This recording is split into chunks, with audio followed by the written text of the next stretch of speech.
So I've suggested that a basic figure throughout Keats's poetry is an infinitely elusive object of desire. Um, that Keats turns his frustration into, or dissatisfaction into kind of art form, an elaborate means of self-representation unto itself. Um, this is related to what I was talking about earlier in terms of the slave discourse of making one's own wound expressive, turning self-representation. So the pleasure of self-representation, this basic principle of poetry from Wordsworth and art in general, that art is communication for the sake of pleasure, pleasure alone. Um, it's a leisure, it's an excess expression. Um, so it's a means of reappropriating and rearticulating, one's wounds or one's frustration, um, or just the human position, the human condition. So it's interesting to notice this kind of archetype of the elusive woman, the her male worshiper is takes relishes his own frustration, and there's a famous book of philosophy about Venus and Furs by the French philosopher Gilles Deleuze called Coldness and Cruelty. And Deleuze argues that there's something emancipating in the way in which masochism anticipates its own punishment. It appropriates its own frustration and makes it expressive. Here's the work of philosophy I was mentioning. I love the French title, Le Froid et le Cruel. Deleuze describes the attitude elaborated by Massoch in Venus and Furs as a way of desexualizing love while at the same time sexualizing the entire history of humanity. I think that's really applies to Keats. Think about the cold pastoral of the Grecian urn that becomes a friend to man. The impenetrability, unknowability, the sort of sublime mystery, uncertainty, and doubt of human, the human suffering, human experience, human passion, becomes an occasion for of love in the most expansive sense. Saint Agnes is another consummate orphan figure, the patron saint of virgins, and whom Keats makes into, I think, sort of a patron saint of queer sexuality, or an orphaned sexuality, an orphan desire, marginalized by history. The Eve of St. Agnes refers to kind of a folk legend according to which maidens, virgins, will, if they perform a certain ritual on this night, receive visions of their future husbands.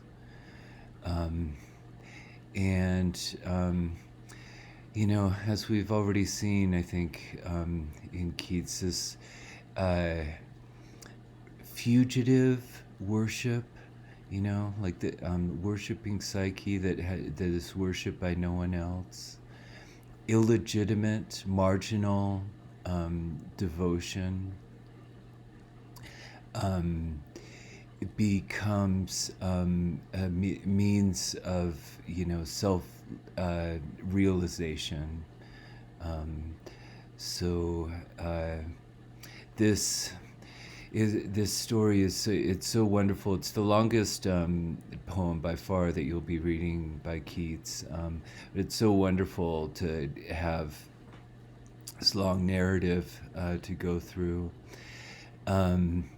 And I just invite you, as I was just saying, to sort of think about the interplay of cold and hot, legitimate and illegitimate.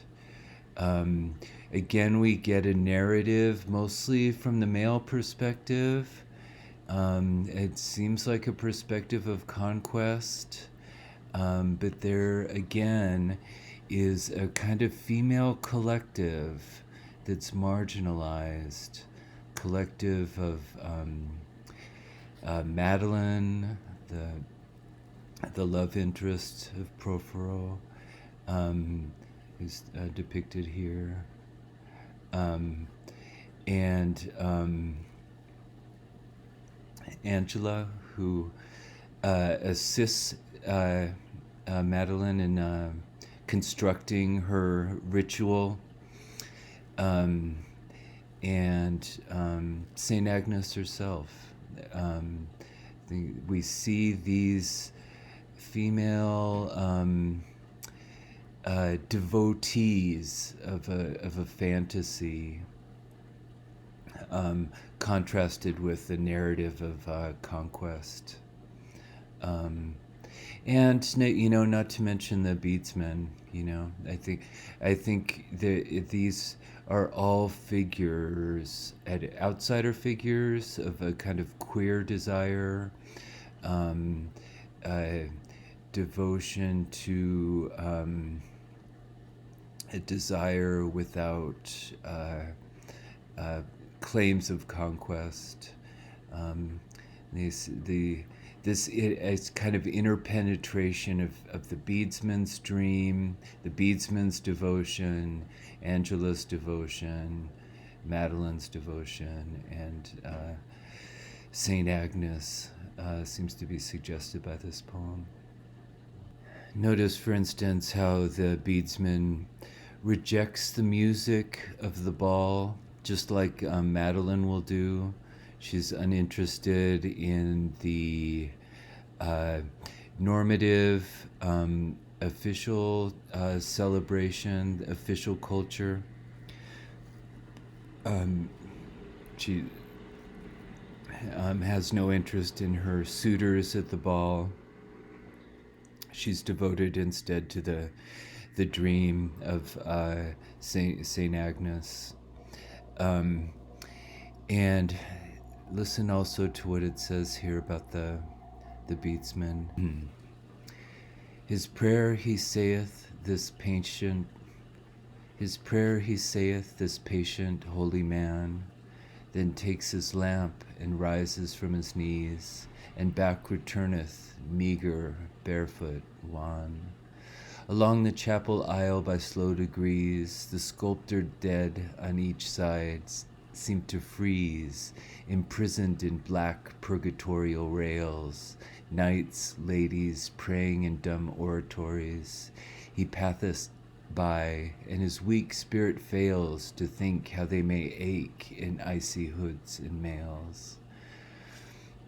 Just like in the Ode on a Grecian Urn, he's empathizing with these stone statues that are freezing. He imagines them freezing in the cold.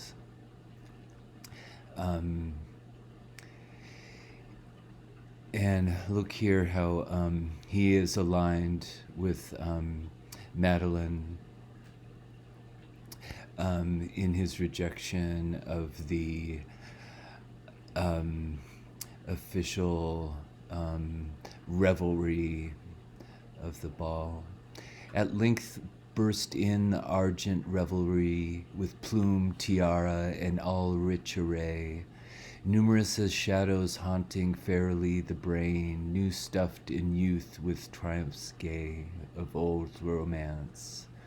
These let us wish away, and turn, soul-thoughted, to one lady there, whose heart had brooded all that wintry day on love, and winged Saint Agnes' saintly care, and as she heard old dames full many times declare, they told her how on Saint Agnes' Eve young virgins might have visions of delight, soft adorings from their loves receive upon the honeyed middle of the night. If ceremonies due they did aright, as supperless to bed they must retire, and couch supine their beauties lily white, nor look behind nor sideways, but require of heaven with upward eyes for all they may desire, all that they desire.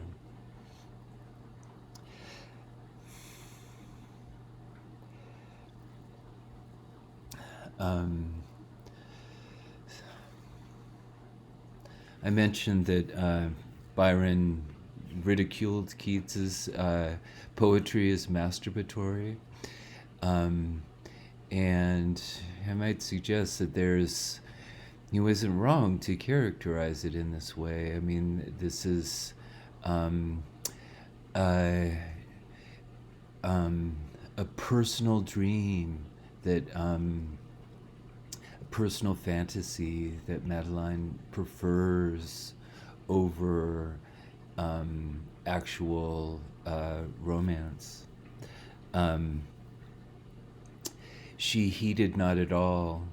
In vain came many a tiptoe amorous cavalier, and back retired, not cooled by high disdain, but she saw not, her heart was otherwhere. She sighed for Agnes' dreams, the sweetest of the year. She danced along with vague, regardless eyes, anxious her lips, her breathing quick and short. The hallowed hour was near at hand. She sighs amid the timbrels and the thronged resort of whisperers in anger or in sport. Mid looks of love, defiance, hate, and scorn, hoodwinked with faery fancy, all amort, save to Saint Agnes and her lambs unshorn, and all the bliss to be before tomorrow morn. So she, on the one hand, she's hoodwinked with fairy fancy, Madeline is. She's tricked. She's deceived by this fantasy. And the fantasy is all she wants. She doesn't want to learn who her husband is. She wants the fantasy for its own sake. All the bliss before tomorrow morn. She's not dreaming of her fantasy of actual marriage. She's not dreaming of actual marriage. She's just looking forward to her dream itself, which Keats underscores is deceptive, is hoodwinking. It's illegitimate. Just like his characterization of Chapman's Homer, is illegitimate. Secondhand translation. Even that, looking into Chapman's Homer, has a kind of, if not masturbatory, it has a promiscuous, kind of rogue enjoyment of the book, exploiting the book. Like, it's not even to say looking into Chapman's Homer, that's a undisciplined kind of attention. Like he's not properly reading. It's not even that he's not reading the original Greek. He's not even properly reading it all. He's looking into the book. It that looking into suggests a kind of, enjoyment of the physical book, which I kind of relate to. Just the pleasure of, holding a book, of and even a kind of fetishizing of the book. Um, and so that also, I think, suggests the pleasure that he's talking about is uh, a self-determining fantasy, a fantasy and a desire that are not um, wedded to or dependent upon conquest, um, but enjoy the elaboration of fantasy and desire for their own sake, just like Madeline. In the Eve of St. Agnes, Keats tells the story of how Prothero hijacks Madeline's dream in a way. He hears that she's paying this ritual obedience to St. Agnes for the sake of all the bliss to be for before tomorrow morn. And he connives to invade her fantasy, invade her dream, as if he were the vision. And a question we're left with by the end of the story is whether, it seems as if he succeeds in tricking her and makes his conquest and runs off with her. But I'd like you to read it carefully, and like in other poems we've been looking at, La Belle Dame sans Merci in particular, I think it leaves open the possibility that it's a dream, that Madeline's dream supplants Prothero's narrative of conquest. And maybe when Prothero thinks that, when it seems as if Prothero is narrating his conquest of Madeline, maybe instead we're getting Madeline's dream. In any event, I think that ambiguity that we're left with, the image of phantoms gliding from the castle, like phantoms they glide. It's a phrase that's repeated. It's as if we're in dreamland rather than in the world of the narrative reality. One indication of this, I think, is that Prothero sings La Belle Dame sans Merci to Madeline to as a means of invading her dream, of seducing her, which suggests maybe Prothero doesn't understand the poem. After all, that's a poem of male self-deception, a delusion of conquest.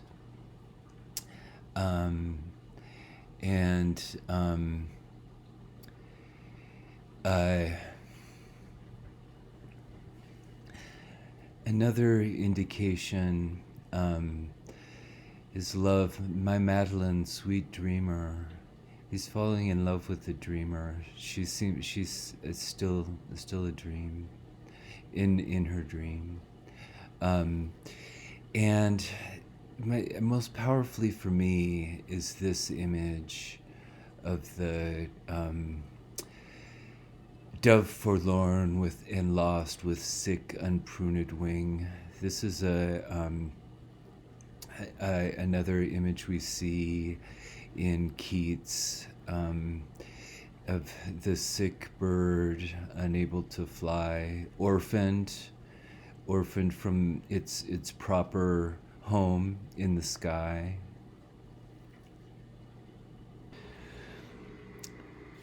On Seeing the Elgin Marbles is another version of Keats's ode on a Grecian urn in the form of a sonnet. And he uses the image here of a sick bird looking at the sky. And again, I think it's an image of queer desire, the pleasure of imagining a home rather than claiming it with a proprietary claim to conquest. Listen how he describes sort of the again the infinite distance, the coldness of the marbles that remind him of his own mortality, the eternity that's evoked here, the unchanging permanence makes him feel all the more his own mortality and vulnerability, subjection to desire. But this becomes, this encounter with coldness becomes Keats makes it into a medium of luxury, of luxuriating in his own